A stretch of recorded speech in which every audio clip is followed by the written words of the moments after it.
du peuple congolais, l'intérêt supérieur de la nation.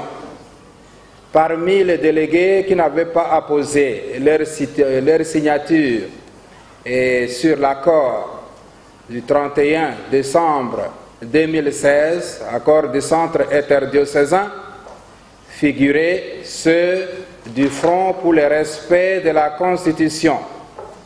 Et aujourd'hui, ces compatriotes vont devoir poser un geste important en s'engageant par leur signature pour édifier ensemble, cheminer ensemble dans la recherche de solutions pacifiques pour notre pays.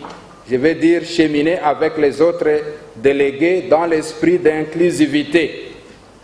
En pareille circonstance, évidemment, fort est de rappeler que c'est normal que l'on attende l'avis dernier de l'autorité morale, les fronts pour le respect de la Constitution, avant de poser ces gestes auxquels nous allons assister tout à l'heure, a pris contact avec son autorité morale à la personne du sénateur Jean-Pierre Bemba Gombo, qui a donné son avis favorable et autorise ces délégués à pouvoir apposer leur signature sur l'accord politique global et inclusif du centre interdiocésain.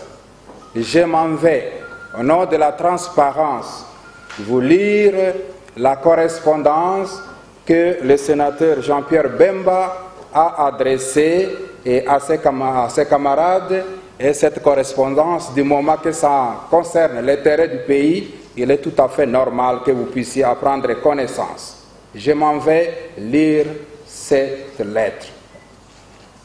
Chers camarades du MLC et du Front pour le respect de la Constitution, dans mon message de vœux à mes compatriotes daté du 5 janvier 2017, j'y avais encouragé les évêques à tout mettre en œuvre afin de trouver les voies et moyens de faire vivre les Congolais ensemble en vue d'une passation historique et démocratique du pouvoir politique dans notre pays.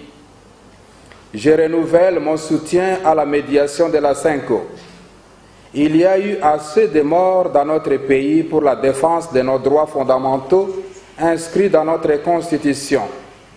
Le Congo a besoin de paix. Le MLC s'est toujours battu pour la paix, la concorde et la cohésion nationale, mais jamais pour le positionnement des individus.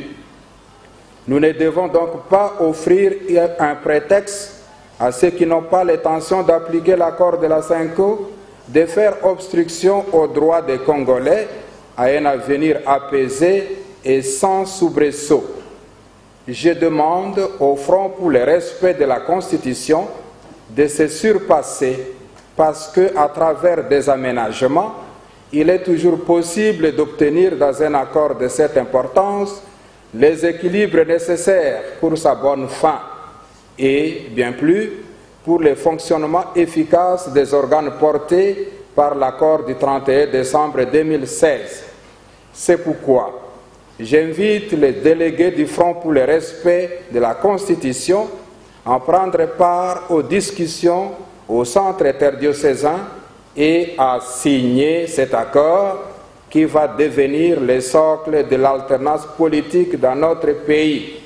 Que vive la République démocratique du Congo. Cette lettre date du 13 janvier 2017. Je vous remercie.